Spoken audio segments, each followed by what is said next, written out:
Morning. Hello. Good morning. Another Morning. one. Another morning. I know. It's too much. Too much. Yeah.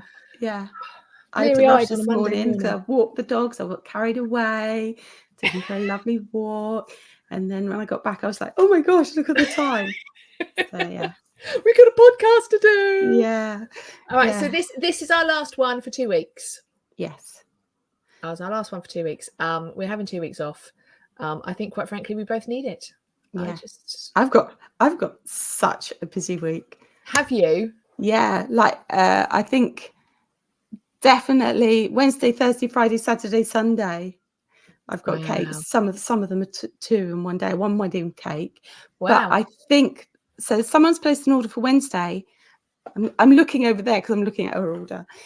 But she's just messaged me yesterday going, "Oh, hi, I don't suppose you can do a cake for Tuesday as well." So I'm just waiting to hear back from her. So I'm like, I need to know today. Yeah, so you can get that in the oven. Yeah. So I've just noticed behind you, you've got your oven hood thing, what's it called? Extractor fan. Yeah. Very large pepper pot on the top of it. Oh, yes. It's huge. It's a huge pepper pot on the top of your extractor fan. Yeah, I did have a salt one as well, but I broke it.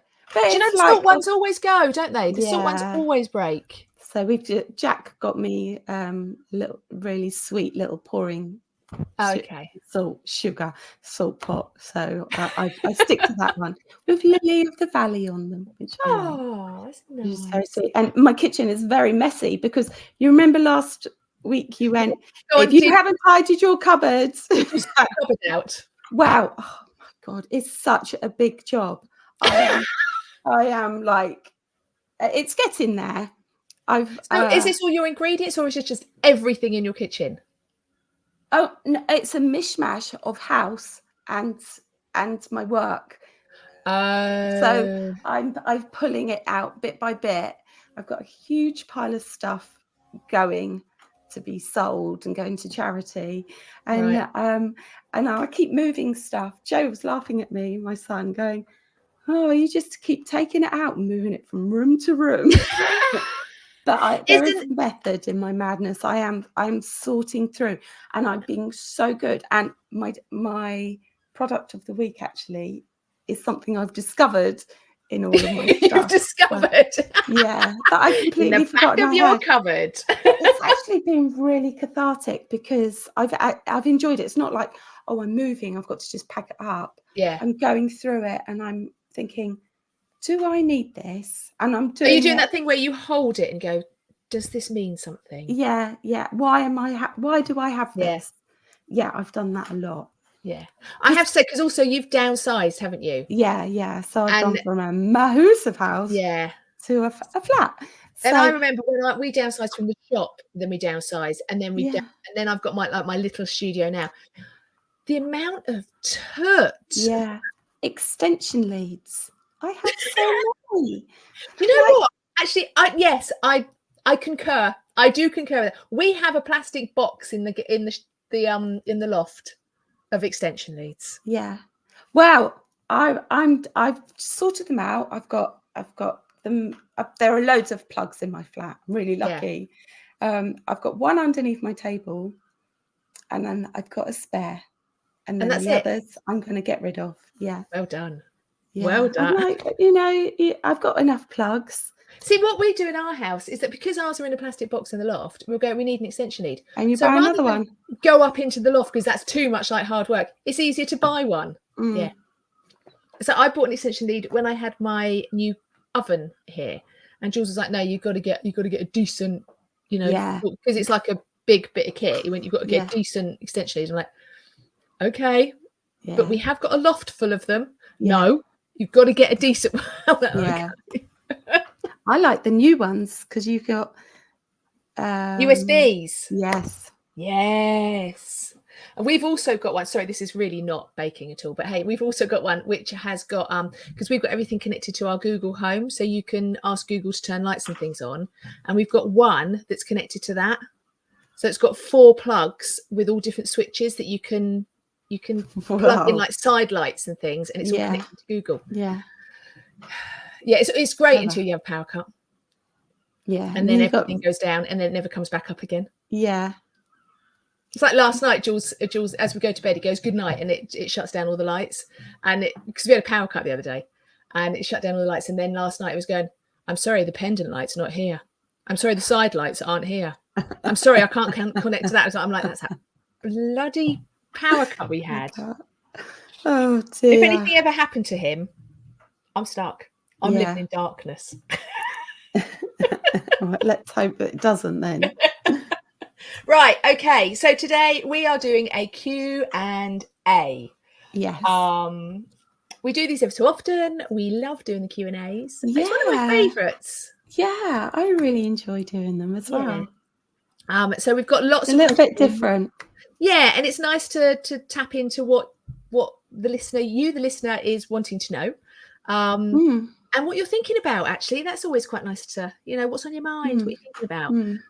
So full disclosure, some of these are from my Instagram stories and some of them, because I put it out on our Instagram, on the Business Cake Making Instagram, and on my personal Instagram as well, saying that these were for the podcast. So people knew that they were going to be for the podcast. So we've got questions from both. Right. Should we dive straight in? Yeah, let's go for it. Right. So the first one, M and S Passions. I think. How do you feel about cake artists who use box mixes? Wow. Now in the UK, it's not a big thing, is it? A box mix. In the US, they use a lot of box mixes, and they doctor them. So they kind of get a box mix, and then they make them different and better, and doctor them. So, when you go to Cake International, there's a stand there that does it, and you taste them, and they're delicious. What are they? I can't remember what they're called. Oh, I can't remember, because I know I can't remember who it was. There was someone said, "That's it. I'm doing those. I'm using those forever."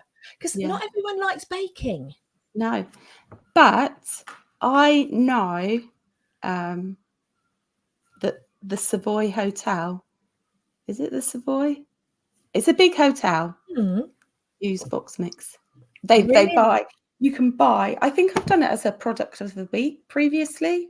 Maybe not, but you can buy massive bags. They're about 60 quid of cake mix. You just knock it up. So when I worked at the bakery, this was an actual bread bake, so like a proper old-fashioned English bread bakery. They also did like pound cakes, and they did them from cake mixes. And I remember talking to Dan, the owner, at the time, and I said to Dan, how come you use it? He said, they've been developing these. Yeah. They've been selling. They sell hundreds and hundreds of bags of this stuff, and this is like the big, like 25 kilo bags. They sell hundreds of bags of this stuff. We don't have the space or time to employ a cake baker. You just put an egg and oil in, and the thing is that I suppose when you look at it, it is you put an egg and oil in, and everything. That sounds funny. Egg and oil. Sorry, but that's what they use. They recommend oil in it. They don't recommend using butter. But it's egg, oil, and then the mix. And the mix is just the dry ingredients. I did have a complaint about one of their box mixes, which was the carrot cake, because I looked at the carrot cake and it was 2% carrot, and I was like, no, that's wrong. I was like, that's not a carrot cake. What's the name of that company? We met him at the Cake and Bake show. Lovely chap, and they sell the bag cake mixes, and they do the bread ones as well. Cake and Bake show. Right. Yeah. And I've bought some, and they were delicious. They were so good. And again, but if you doctor it a little bit, so I bought an orange one, and I put cranberries and bits and pieces in. The only thing I would say is that if you're going to sell them, do you declare it or not? Do you say it's not baked from scratch? Do you say it's not baked from scratch? Yeah. I mean, personally, I like to bake everything from scratch. So do I, because it's like, it's my cake. But I guess if you need a backup. Why are you buying the cake? Are you buying the cake for the look of it? So if it's a cake artist, are you buying it for the look of it? Therefore, the inside is not as important. Does it matter? if you're buying the cake because you're buying the flavour, the person that's made it, their expertise is a baker, then that's different, I think. I think I'm conflicted, actually. I'm really conflicted on this one. But I would do it. I don't. I suppose, okay, if all else fails, yeah. I don't know whether I would ever do it, but that's because what's going on with my top? I don't know whether I would ever do it, but that's because I wouldn't have a box mix in the cupboard. I would always have ingredients in the cupboard. Yeah. Maybe try it. So I tried the Wright's carrot, the Wright's orange cake, and it was delicious. It was so good. Yeah. It depends how. Actually, I have used the vegan mix. Oh, have you? Cake stuff. You can buy the packet. Yeah. One. Because it's just it's the dry ingredients. That's all they're doing is the dry ingredients. Which I guess if you were measuring out your own dry ingredients. Yeah. It depends where you buy it. If you want exotic flavours, if you want different flavours, then and that's what you're selling. If you're selling yourself as a cake baker, I would be upset about it. Yeah, good question. Yeah, that's got us thinking first thing. Bloody hell, isn't it? Okay, this is Jen attempts panning. Okay. Why do my brownies / blondies stay almost raw in the middle? Wow, this is an interesting one. Yeah, there's things that we don't know here. So we don't know how big your brownie pan is, how big your recipe is. We don't know how long you're cooking them or at what temperature. However, how do you cook your brownies? Let's do it that way. So, well, I find if I cook I cook everything at 150. I cook everything. Everything is baked 150 without fail. My oven is set to 150, never moves. Yeah. So, occasionally I have had the same problem, but I will tend to do brownies that are a little bit hotter. Right. But you have to be careful you don't do it too hot because otherwise they turn into cake. Yeah. And also your outside is going to cook a lot more than and so if they're too deep, they take longer to cook. So you get the gooey on the inside, and if you're like you were saying, if your pan is too small, it's like there's too much in it, and then it goes deep, and then it's trying to cook. And it's like, do you ever use a baking rod in brownies? I don't, but then I don't think I cook. I think my brownies are quite shallow. They're probably about 1.5 inches to 2 inches deep. I tend to use. I think mine's about a 9 by 9. Right, yeah, mine's a 9 meter. 9 meter. 9 inch. Yeah. I think mine's about a 9-inch square pan-ish. Yeah. And I probably put about 1.5 inches of mix in. Bake at 150. How do you know when your brownies are baked? This is something I used to do at the shop. Yeah, you stick your thermometer in and it's 190. Is it 190 or 90? See, this is the thing. I looked it up online and it was 195 degrees Fahrenheit. We don't use Fahrenheit in the UK, so I don't know what it is in Celsius. I think I obviously got this off of an American website, but it is perfect. It works, doesn't it? So it's somewhere between 190 and 200 degrees Fahrenheit. Makes really nice fudgy. I'm going to Google what Google thinks you should bake. What temp should you bake brownies? There we go. Because I'd be interested.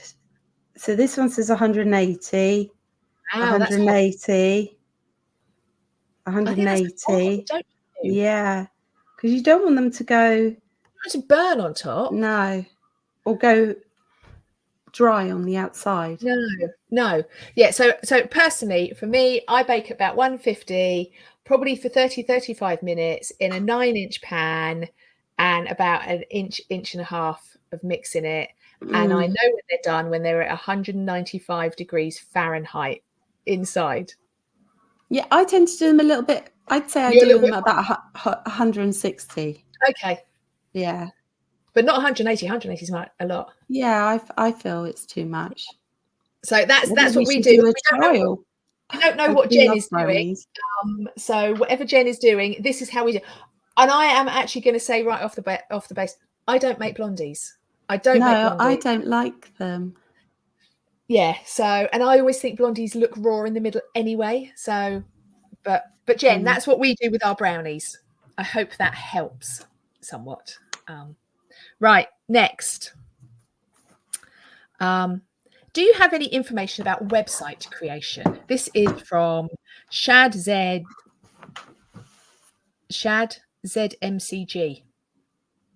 Right, so information about website creation. I've been making websites for a very, very long time, probably about 15 years. So I use WordPress. I'm on SiteGround as my host. I think you're on SiteGround as your host, aren't you? Mm-hmm. I use WordPress. I think yours is WordPress. She's like, I don't care. I don't know. I'm on WordPress. And it's like you can make your own website on WordPress. Once you know, it's one of those things, once you know how to do it, it's fairly easy. My any app.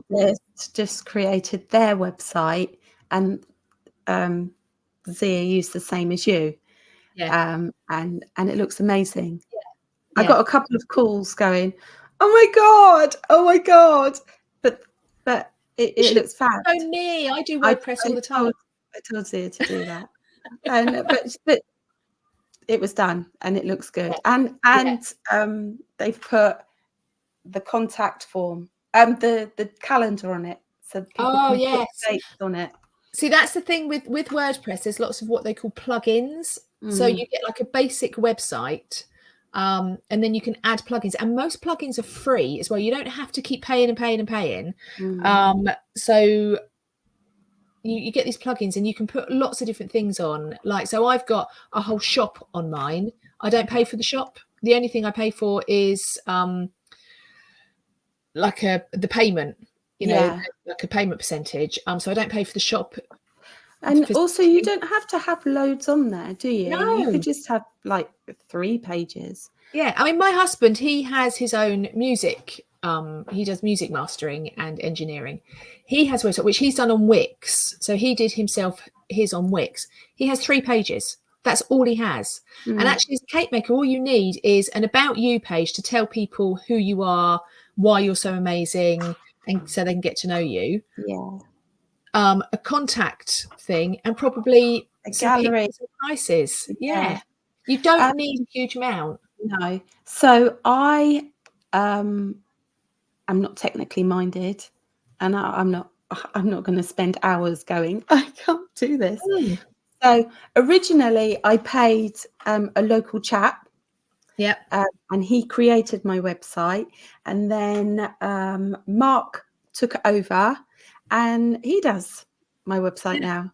And we're going to have a meeting this week, actually. We meant to have it on Saturday, but he had to work. And I every now and then I'll send him an email. Can you do this, please? Can you add a photo, please? And that's how I do it. Things like if you learn how to do WordPress, it's really not hard. But then there are others like Wix and that. And they, Wix is like a build a block thing. I mean, Jules has got no website. I mean, he used to code. He used to be like a programmer. Wow. He used to code, but he, when it came to websites, he was like, this is not something I do. Yeah. And he built it on Wix. The other thing, I think Google, you can get a Google website, which is like 1 page. Yeah, I think so as well, because it keeps coming up on. Yeah, it must be my Google business, my Google page. On my business, and you can do a quick website, and I think it's 1 page, and you can put your details, some pictures, your location, and it's all connected to Google. So it doesn't have to be really technical. No, but if you do want to go a bit more in depth, I would recommend WordPress. It's kind of the industry standard. It's industry standard for a lot of bloggers, for a lot of small businesses, because it's probably the easiest. And I'm not saying it's easy, but it's easier. Yeah. Coding. And sometimes you can shop around as well if it's not your cup of tea, and find someone who could do it for you. And the other thing is find another small business. Yeah, that's what I'd say. Yeah, I mean, it's like, because we're all kind of definitely shop around, because I was quoted like thousands. And then they were like, oh, and then you pay a monthly fee of £300 a month. And I'm like, maintenance. I'm not that big. Find someone that's like on your level, and also can get it when you talk to them. Completely gets it. Yes, definitely. Who understands baking as well. Yeah. Right. Okay. Next, Happy Arneals. So is it hard to get your kitchen approved by the local authority? Do you need to have separate fridges, etc.? No, not hard at all. No, as long as you have your so in my fridge, the top 2 shelves are mine, and I've got a really cute little tiny shelf in the middle that I put all my butters on. And then anything below that that's house. That's house. Yeah. So, and that's good, because it means that everything on the top, so you're not having your household stuff dripping into it or anything like that. So it's all on the top. I have got a separate fridge, but that's because I've got a separate kitchen. But in previous houses, I've had the cake shelf, and the cake shelf is always at the top. It's not hard. And also in the UK, you have to register. You just have to register. You don't have to be inspected before you can start making food. I think you have to. You register, and I think you have to wait a month. Before you start trading. Register 28 days. But then you will get. It's not hard at all. And at some point, you should get an inspection, or you should get a telephone call. Make sure. So if you go to that, we did do a whole episode on this. I should have looked it up, but we did do a whole episode on this. But go back and listen to the episode, and you need your paperwork. So you need the Safe for Food Better Business Pack. Yeah, which is all on the government website. It's all free, and it's really easy to use. It's all free. You don't even have to print it off. You can do it on a PDF and have it on an iPad or a phone. Oh, that's so much easier, because I've got paperwork. I've got a whole box. I'm looking at it now. I can see it at the end of my corridor. Paperwork. It's like, I don't want to. And the other thing, every 3 years you should do your level 2 in catering. But that's like 20-25 quid online, an afternoon, isn't it? You spend an afternoon doing it online. You have to pay for it. Yeah, the level 2 you do. Do you? Yeah, the allergen testing, the allergen training, that's free. Oh, so maybe that's what I'm thinking of. Yeah, you do allergen training on the Food Standards Agency website, and that's free. Your level 2 catering, you can do that online, usually about £20-30. And follow. Oh, I can't remember her name. The Food Standards Agency lady we had on, who's right. She is called. Oh, let me find. I follow her. I watch her videos all the time. She's got long hair. We've had her on. We've had her on the podcast. Stanwell, Nikki. No. The safety expert, Natalie. Yeah, Natalie. Is it Natalie Stanton? That's it. We've had her on the podcast. She's lovely. And her videos are really good. I highly recommend them. She talks to people like you understand. Yeah. And it's _safety_expert. Yeah. Natalie Stanton. And it's not hard to get. In the UK, you just have to register and you have to do your paperwork. And then they contact you to come and visit. And there are things like, yes, you can have dogs in the house as long as they're not in the kitchen. No, you don't have to have a separate fridge. No, you don't have to have a separate hand washing facility as long as you've got somewhere to wash your hands. Yeah. So there's all that sort of thing. So no, it's not hard. Do it. No. And you've got your correct insurance. And make sure if you've got contents insurance that you put your business on it. Oh, blah, which we've got a question on in a minute. Oh, right. Cool. So, from Hayley89. Now, this is from my Instagram. Do you have to let your mortgage company know that you want to do a cake shed? Right. I didn't. I didn't let them know, but they know I have a business. So in my head, I could be wrong, so don't necessarily go with this. But I just thought it's the same as like a porch pickup.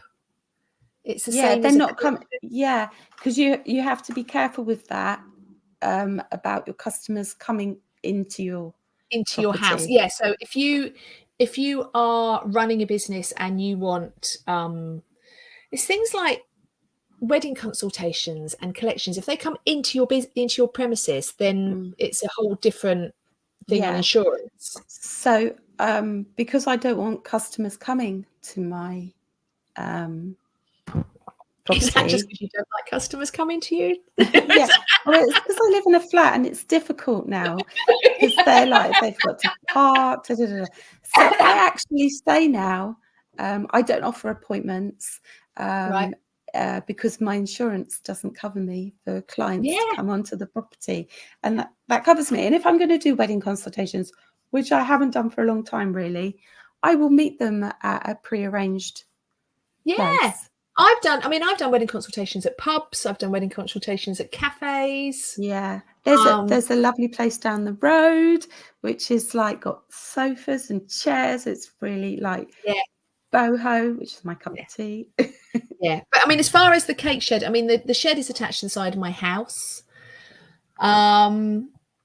People don't come into the house. They don't come into the property. They open the shed, take cake, put money in the thing.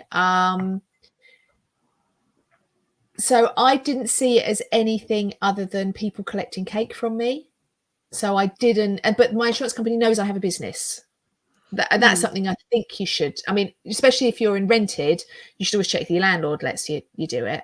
But if your insurance, if you have a mortgage, you should ask your insurance company, your mortgage company, and likewise insurance as well. Right. So she also asks, also in regards to advertisements outside your house. Right. So I have an A board that I put outside my house, but it's on my property. And I think there is regulations about how big you can have advertising on your house.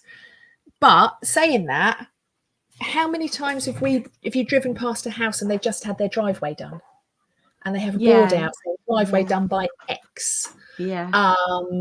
How many times do you see scaffolding up with scaffolding banners and advertising on? Yeah. So it's kind of the same as that. And also, I know cake makers, and I think you did at your last place. You had your logo on your letterbox, didn't you? Yeah. Because people when on the wrong door, they'd be like, "Oh, where's the house?" Even though there's a car with the logo on it. So, is this the right house? So yeah. So I think as long as your advertising isn't too big, there are rules and regulations about asking for permission for advertising. Because sometimes neighbours don't like it as well. Do they? But the funny thing is, so where I happen to live, our road gets thinner and thinner and thinner as it gets to the top, and it's a dead end. So we get cars coming up trying to turn around because they think that they're going to get to the top of the road and there's going to be a turning spot, and there's not. And they end up turning around on our driveway, which keeps getting broken. So our curbstones keep getting broken. Oh gosh! And all our neighbours, they're so lovely. When because I only have my A board out when the shed is stopped. So and I think at least 4 neighbours from 4 different houses have gone, well, why don't you just put your board out all the time? That'll stop people turning around on you. You drive. Yeah. So they're all really up for me having my board out to help with that situation. So I think a lot of it is neighbourly relations. But I think there are regulations about certain sizes of advertisements going up on houses, but I think as long as it's small, no one's going to complain, no one's going to worry, and you'll be fine. Okay, Felicity Pot. I love that name. Felicity. I love the name Felicity. Full stop. But Felicity Pot. Felicity Pot. Oh. You just got it. Felicity Pot. How's the sourdough going? This is on mine. I'm making sourdough. It's my new project. It's going very well. Thank you very much. My loaf this weekend was slightly overproofed, but I think because the weather was warm. But it's lovely. I love making sourdough. It's very cathartic. It takes a long time to make. I know why people charge a lot of money for sourdough. It's not something I'm ever going to do for money. It's pleasure. It's too complicated. Right. Okay. Beck Slow 1. How to stay motivated when first starting a cake and bakes business. Wow. When you get up in the morning, you say to yourself, I am brilliant. I am motivated and I've got this. Right. Can you do that smacking the table? Because every time you do that, sorry. It's the energy in the room. So yeah, you just have to plug it and plug it and plug it. Consistently show up. And it is hard. There are days that you kind of, you know, I've even had it with the shed. You know, there are some days that the weather's warm or the weather's peeing down and I've sold like 3 slices of cake. Just, you know, it's like, keep doing it. Don't let one bad day put you off for the rest of it. No, you just have to consistently think. Oh, like last week, I only had 1 cake, which was lovely, and this week I got another week. But I did a reel. Did you see my reel?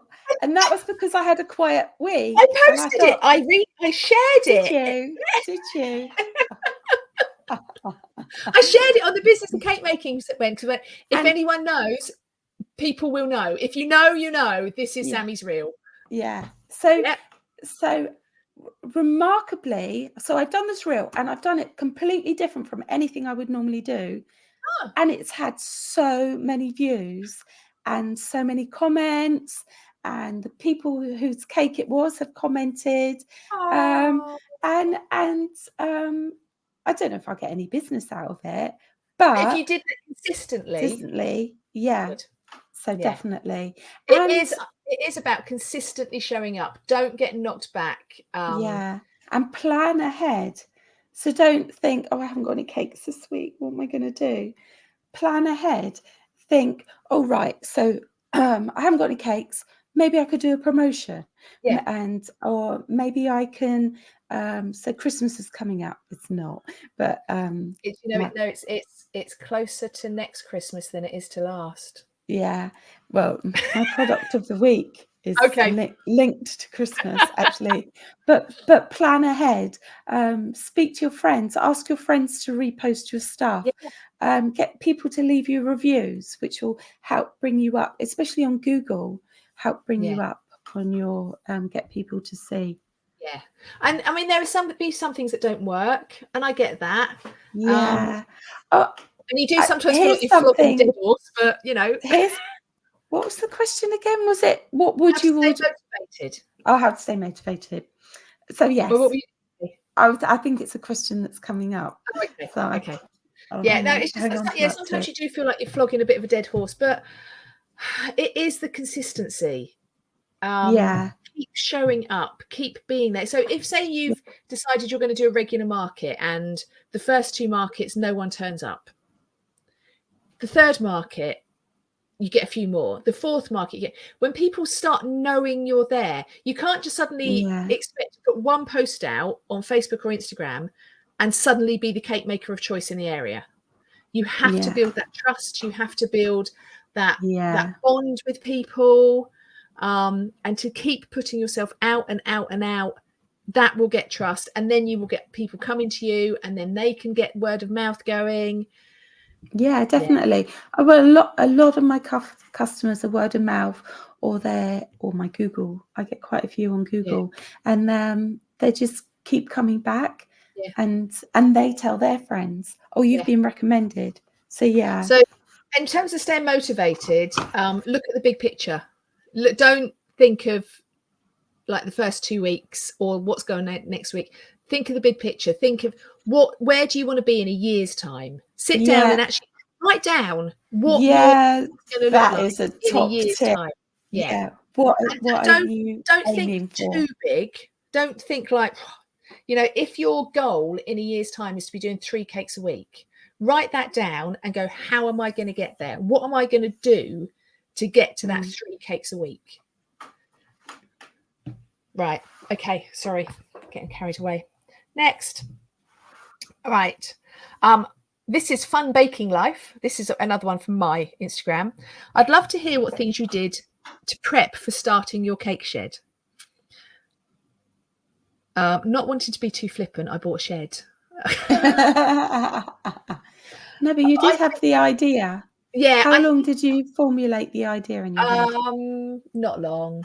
You know what I'm like. I'm one of these people who go, oh, Alice, like a good dish. Gonna do that. I know. Let's do a podcast. Yeah, and that's kind of me. I'll buy a shed. But I think I probably didn't need to do a lot of prep because I've had a shop, because I've been running a business for a long time. I suppose things that I did do is I bought some packaging, made sure the packaging was right. I've kind of learned as I've gone along about you have, and you've tweaked things. Yeah, and like the labeling as well. As I've gone along, I've tried to document how I started, where I started, what I've changed. I bought new tins to make sure that I can make good size bakes to slice. So it's not that I prepped in advance. Probably the only things that I prepped for is I bought a label printer, which was £12 from TikTok Shop. I bought some. First off, I bought some cellophane bags, which I started by sticking with sticky tape, and then I got round to buying a heat sealer. And I bought a shed. I think I had the A board from the shop, but I probably need to buy a new one. It keeps getting blown over and it's broken. But not a lot else, because I've kind of formulated and tweaked and changed. Which I think everyone does in all business, really, in the end, don't they? Yeah. Okay, this is a good one. This is also from Fun Baking Life. What would you do differently if you were just starting your business now? So this was the one I was going to throw in. So what I would do differently is when the magazine companies phone up and say, hi. Yes. Weddings and bouquets. We're going to do a spread for you, just for you, and it'll be in our magazine, and you're going to be amazing. It's only £200-300. I haven't got that much money, but it's in a magazine. Wow, amazing! I'm going to do that, and you get nothing out of it. But also, because who reads magazines anymore? Yeah. Yeah. Don't be fooled by another one that I had quite a few times. Vogue came to me. We're gonna put you in the magazine. It's just 400 quid. We're gonna put you'll get Vogue exposure. And when you look at where they were trying to put you, it was literally 4 lines of text in a classified ad right at the back. Yeah. Flattery goes a lot. I mean, things like Yellow Pages, and back then it was 118. And I had so many calls. I still get people phoning up saying I wouldn't do that. Don't get sucked in. I think the message there is learn to say no sooner. Yeah. Yeah. But I think at the beginning as well, though, you think, wow, they think I'm amazing. Yeah. They've come to me. Oh my God. They found me. How have they found me? Yeah. Don't overcommit. Don't buy everything. Don't buy it. That's what I was going to say. Don't buy all the tut. No, because I'm going through that. Like I'm pointing. But look, I'm gonna spin you around like there's piles. Yeah. But also, can you remember? So when I closed the shop, a load of stuff went into storage. You had a load of stuff. I had a load of stuff. And a load of stuff went into storage. We've since cleared out the storage unit. Loads of stuff got binned. I also passed loads of tut to you, which you've probably since got rid of. Move on. Well, there's a lot down there. Because Christmas decorations. Like, why do I need like 6 of the same size snowflakes and holly leaves and you know it takes up space. You don't need it. And also, don't buy all the stuff when it comes to things like molds and stencils. Think how much use are you going to get out of that? Don't be swayed by the shiny things. No. And if you're on a cake group or you have some cake friends, ask if you can borrow stuff. Yeah, definitely. Another thing that I would say is dream big, but not too big. Because my dream when I started the cake business was I was going to have a shop. And I should have reined that in, quite frankly. I should have reined that in so much earlier than I did. I loved my shop. I love having the shop. But that was the only goal I had. The only goal I had was I want a shop. Yeah. And what I should have been doing is, how do I learn to build my business? How do I get a good customer base? How do I actually run a business? Write a business plan. Yeah. Because I didn't write a business plan until later, until we started doing the podcast, which was years later.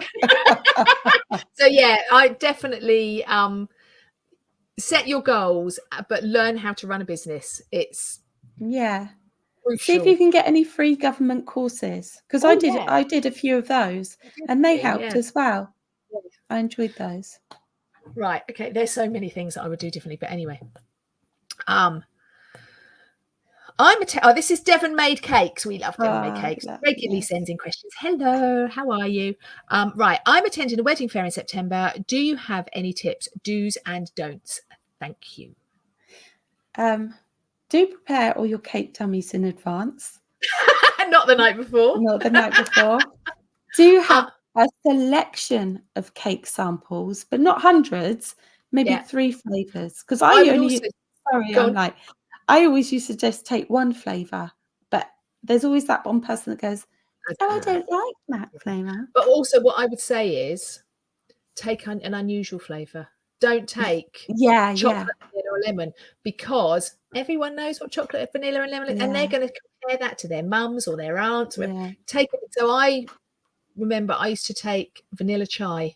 I was just going to say vanilla chai. Everyone goes, vanilla chai, what's that? And it's one of my and I remember I did when I first moved back to Epsom. I did a wedding fair at Epsom Downs racecourse, and there were 3 cake makers there, and I came away with 6 or 7 bookings, and I put it down to my vanilla chai cake. But what I would say is don't put your don't put your samples at the front of the table for anyone and everyone to take. When someone shows an interest and you get chatting, or when someone shows an interest, it's a good opener to get chatting. So say, oh, hi, would you like to try some cake? And then when they're trying some cake, then you can start a conversation up. Whereas if it's just at the front, they'll come along with kids with sticky hands, nickel your cake. Oh, would you like some Aunt Maud? Oh, would you like some little Terry? And they'll nickel the cake. Whereas use it as... The last wedding fair I did, so I have a cake dome. I got really miffed that someone leaned over, lifted it up, took a bit out, and put the lid back. Rude. Anyway, but it's a good way to start that conversation. So, would you like to try some cake? Because very rarely do people say no, unless it's a bride actually trying to lose a vast amount of weight for her wedding. But usually they say yes. And take details down. Well, I was going to say I have a little form on my drive that I print out, because now with GDPR, is that I like to make sure that I have an individual one for each person, so I can just tuck it away underneath so that they don't see other people's details, and have a plan of your table. of how you're going to lay it out. Test, in your head. Try it out at home first. Yeah. Have a try. Business cards. Mm-hmm. I know people say business cards are dead. I'm sorry, business cards are not dead. No, I use my business cards all the time. I attach them to my, so I'm pointing to them. I attach them to my allergy forms. Yeah, business cards are not dead. Yeah. They are still alive and kicking. Yeah. What else would I say? The other thing is, I wouldn't get too disheartened if you don't take any. No. If you don't get a booking within the first 2 weeks, don't worry about it. I've known people come back 6 months, a year later and book. And message them. So you take all these details, message them as soon as you get home. Yeah, do something with them. That's one thing I hate doing. Yeah, is emailing them follow-ups. But also, once they're in the system, it's okay. But what's quite good is if you have some, before you go, have some email templates pre-written, so you don't have to think about it. So have the so it was lovely. The other thing, when I take the notes, I always take something down about the wedding. So I say, so when you go to email them, you go, dear such and such, it was lovely to meet you. I'm really excited about your wedding at such and such. The idea of the pink flowers sounds amazing. So it sounds like you've really listened, and just write those bits down. Have some templates written and have a follow-up template written. So then you don't have to get into that stress. Yeah. And maybe even do it if it's quiet. While you're there. While you're there. If they've got internet though. Right. This again is Devon Made Cakes, and I think this is quite interesting. A few big hitters are saying they are wrapping up their cake businesses. What are your thoughts on this? So we are talking, last week we talked about Cookies and Crumbs. Yeah. She's closing. This week, Isn't it Cotton and Crumbs? Cotton and Crumbs. Did I say cookies? I'm sorry. Yeah. Cotton and Crumbs. This week, Black Box Cakes, which is Chris and Phil Jensen. They are moving away. And Sammy, you were saying earlier, Zoe's Fancy Cakes is downsizing. Yeah. Yeah. They've all been in the business a long time. Yeah. I wouldn't run their course or I don't think it's necessary. I know Dominic Pickering, she did say something like it's getting harder to make a living in the industry. But then I guess because she did a lot of classes and online stuff, so I guess that's become a busier space now. But I mean, I remember when I was learning flour. So when did I go on that course? Oh my God, that must have been 2014. It must be 10 years. Yeah. So that was with a company called Willow and Bloom, I think, who has also gone. She's closed ages ago. She learnt her. So I went 10 years ago. She learnt her flowers from Cotton and Crumbs. So she's been in it a long time. And people, they move on. My husband has retired on Friday after 34 years in the same business. It just had enough. Actually, I'm thinking in my special cake group of the people who have come and gone on there, and there are quite a few, aren't there? Yeah, there are. And people, it's like you wouldn't stay in the same business. Or I mean, I had a job for 10 years. I worked at Frida London for 10 years, but in that 10 years, my job changed multiple times. My husband, he worked in his job for 34 years.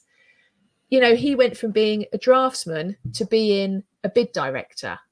His job changed multiple times. So I'm not worried. I know Christine and Phil are going off to do other things. If you just throw water all down your front. It's cold coffee. I dribbled. I missed my mouth. I think people change, people move on, people pivot. Sometimes people fall out of love with cake making. I remember when there was a lady called Amanda McLeod, and she won Best in Show once for her.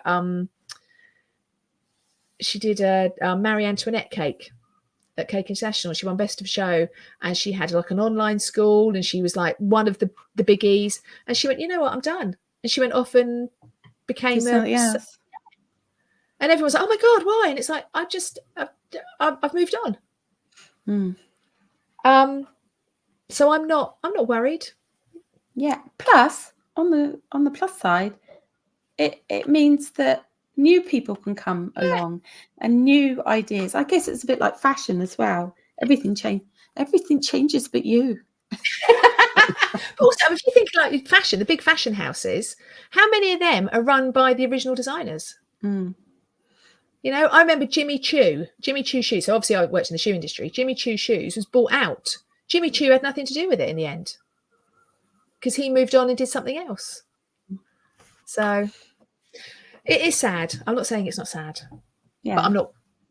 It's life, isn't it? Right. I think this is our last one. Tattoo Bakery. We love Tattoo Bakery. We met Tattoo Bakery at Cake International. I was wondering, in your tomorrow's Q&As, you could cover how to... Now, this is one for you. How to cover more local exposure via Google search. Is there a paid ad, for example, that targets a local search? Thank you. Wow. I don't pay on my Google, but I know you can. And allegedly that brings in more business because I was speaking to a man who cleaned my ovens for me. Okay. And he is paying £400 a month for his advertising. I was like, what the heck? But he says he gets most of his business. But I get mine spread through Google, website, Instagram, and Facebook. Yeah. So my recommendation is to constantly get Google reviews, to constantly update your photos, which I don't do as often as I should, but it does make a difference. And to have your location a lot on your website as well, and it's sort of a lot of keywords. Yeah, and to find out your search engine your SEO search. Yeah. Did you hear my stomach rumble then? Please edit that out if you can hear it. Search engine optimization. So you don't want to have loads of stuff like going all of the areas in your local vicinity, because Google will dilute your reach. You just want to have specific words that suit you, and make sure that any photos you put up, you don't go pretty pink cake. You go 4-tier wedding cake. Give it a label. Give those cakes those photos a name, so that when people search 4-tier wedding cake or ruffle wedding cake with flowers and pink, then your site will come up. I guess it's a bit like how you use Google. So if you were searching for, I don't know, a Peppa Pig cake, right? Yeah. Would you search for Peppa Pig cake maker near me? Yeah, I'd search Peppa Pig cake near me. Yeah, so when you come to do your picture, if you've got a Peppa Pig cake, which you shouldn't have because it's character, but if you have a Peppa Pig cake and you put in kid's birthday cake, it means but if someone's searching for a Peppa Pig cake and you put in Peppa Pig cake, then that's more likely to come up. It's all about, see, actually, as a blogger, I know more probably about keywords, the keyword side of it, and it's all about saying where you are, what you're doing, who you are. And Google do send you the analytics, or you could do the Google. You can do the analytics. I've got analytics on my. Yeah, I'm looking for the app, but I can't find it. So you can see what people are searching for, and what your best words are that you can incorporate. I definitely recommend. If you do go to ads, I did do a little course many years ago. I did do a course, and Google Ads again works on keywords. So it works on.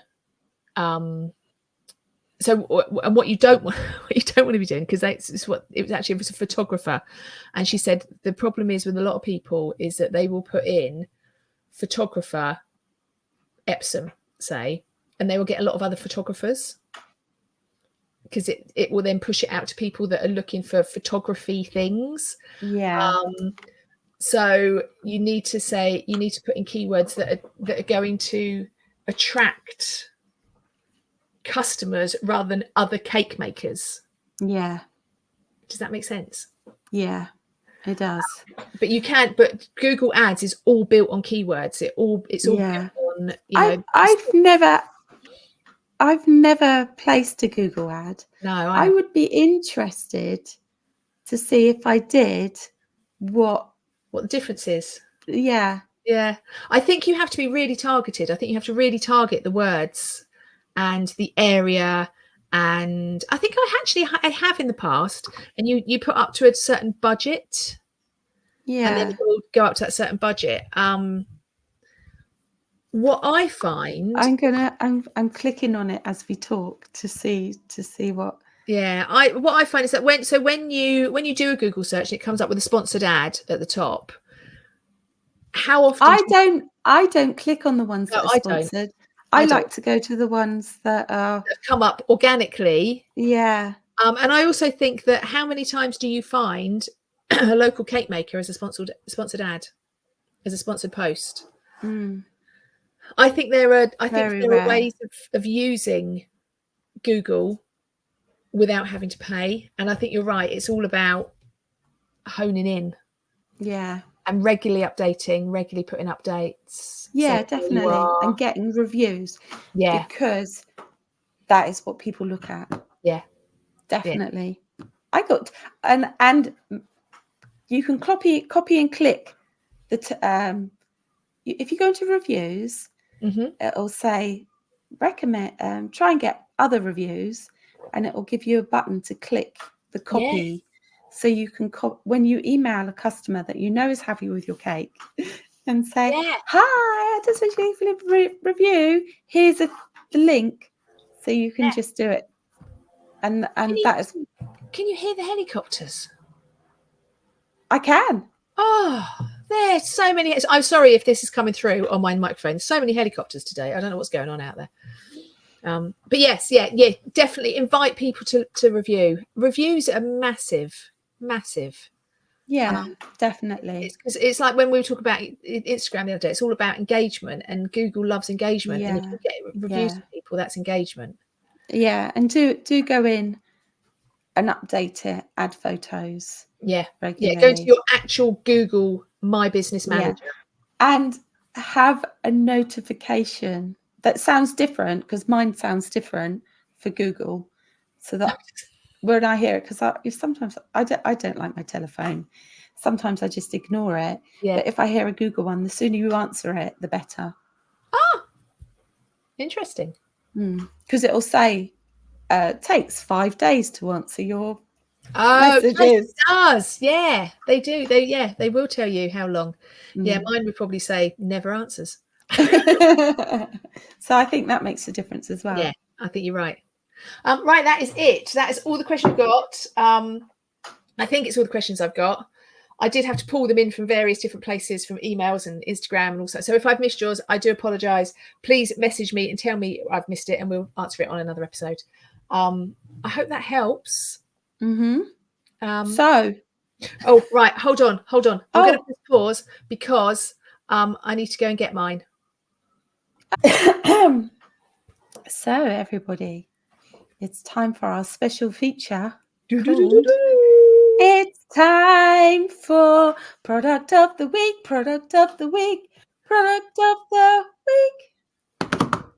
You need to go first this time, because I keep jumping in. Right. Okay. So a couple of weeks ago, you did your cake tins. Yes. Right. Your PME. Is it PME round cake tins? Right. So my today. Look at that. Right. Also, PM. Oh look, I've just gone and measured it. It's got the measurements on the bottom. Right. So mine is my rectangle tray bake cake tins. PME. I do love PME. I think they're just really nice. Yeah. I've got 2 of them. I've actually got my computer sat on the other one because they're quite a nice height as well. So these are 7x11 tray bake trays. So they're 7x11 by 2 inches. tray bake trays. You can get them in other sizes. They do a variety of tray bake trays, but I find these are perfect for my cake shed. So what I do is I do 2 of these and sandwich them together, and I can get 18 slices. Ooh. Or like this weekend, I did an almond and cherry cake. Oh, delicious. Which is good. And that would give me 9 slices out of one tray bake. But they're nice because they've got flat sides. So a lot of tray bake trays, when you buy them, they've got an angled side. Yeah. So these are straight sides. And they're like workhorses PME cake tins, aren't they? You can use them over for years and years and years and years. Yeah. They're not cheap though. They're not like popping down to Sainsbury's and buying the cheap ones. But I think they last so much longer. They really do. So this one, this size, the 7x11, I got mine on Amazon, and I think it was $13.99 on Amazon. That's not too bad. Actually, if you buy it like a good cake tin from Sainsbury's, they're going to cost about that, aren't they? Yeah. Or Tesco's, or Waitrose. Other supermarkets are available. But I have also got Sainsbury's cake. I've got some Sainsbury's tray bake trays, but they have got the angled sides, whereas the PME ones are straight sides. Yeah. They're really good quality. They clean really easy. That's another thing I find. Cleaning to be a good thing. $13.99 for that one I got from Amazon, but they do other sizes. And I use them constantly. The only thing I don't like, and there is the thing I don't like, they don't stack very well. Oh, that's a pain. That's because they're not like that. No, exactly. So where one thing is good, so all the Sainsbury's ones, they all fit into each other because they've got angled size, but because they've got straight size, they don't stack very well. But hey, it doesn't matter. They're great. Okay, so my product of the week is kind of a tip of the week. Ooh. As well as the product of the week. So as you know, I've been clearing out, and I found all this stuff that I'd forgotten I'd had. That's always nice. Oh, look all this new stuff I've got. So I've bought these at the end of the season in Hobbycraft. Right. So they're like little Christmas puddings. I've got Christmas baubles, love hearts, because I love hearts. More Christmas baubles. I've got snowflakes. I've got bells. Oh, I see. So some of them are edible, some of them are. No, none of them are edible. Oh, okay. They're all wooden. Oh, and I've got masses of Christmas material that I've previously bought for Christmas puddings. Right. So, like you can, and I've also found all the bowls with the lids. Oh yes. I've bought previously. Yep. So I've got all this stuff just sitting there that I've bought previously, cheap, like 49p. Oh, sorry. There's someone at the door. So I've got all these decorations, and it's, what is it now? July. So now I can plan ahead. Yes. And because there's nothing worse than thinking I need to do Christmas marketing and then having to buy stuff, you're having to wait for it to come into the shops. Won't you wait? So I've had some of this for years. Some of this stuff. Yeah. So I'm ready. I'm going to do, because I go to France as well for the month. I can do bake everything September when it goes a bit quieter, have it so it's maturing, and I can say, or I could even bake it earlier if I needed to, and then have it steam rather, have it ready for my Christmas promotion when I get back. And then bish bash bosh, done, because you've got all your bits and pieces. Yeah. Forward planning. And I like that. I like the so we bought our Christmas tree in January. See, because it was in the January sale. Thinking ahead, that's such a good idea. Yeah. And technically I won't be spending out because I've already spent out. Last tax year. Yeah. But actually some of it's like probably 3 or 4 years ago. Which is an even bigger bonus. I know you bought it, but it's like the material I bought when I we were still working in Romsey. Wow. That's how long I've had it, I think. That's ages. Yeah, and there's a lot of it, so I can make a lot of Christmas puddings. And I've got about 20 bowls, I think. Wow, because those bowls, I remember trying to source those bowls. They were towards Christmas, it's a nightmare.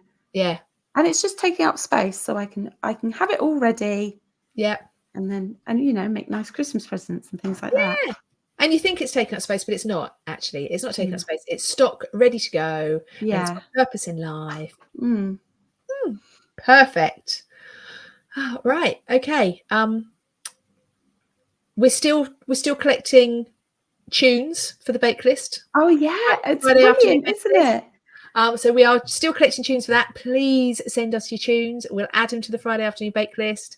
If you go to our Instagram, I think you'll find a link for the bake list so you can listen along and enjoy everyone else's tunes, which is lovely.